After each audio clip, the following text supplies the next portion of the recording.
There's nothing wrong with reverse engineering. Don't get me wrong. We reverse engineer all the time. What reverse engineering means is basically that you're looking at the end result and you're working way backwards on how to get there.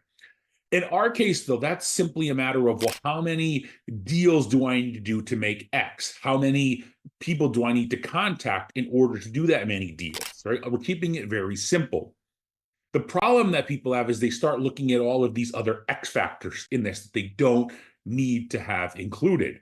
So we've heard different ones say, well, you know what I'll do is I'll look at an area and I really want to become the expert in that area. I want to become the person in that area.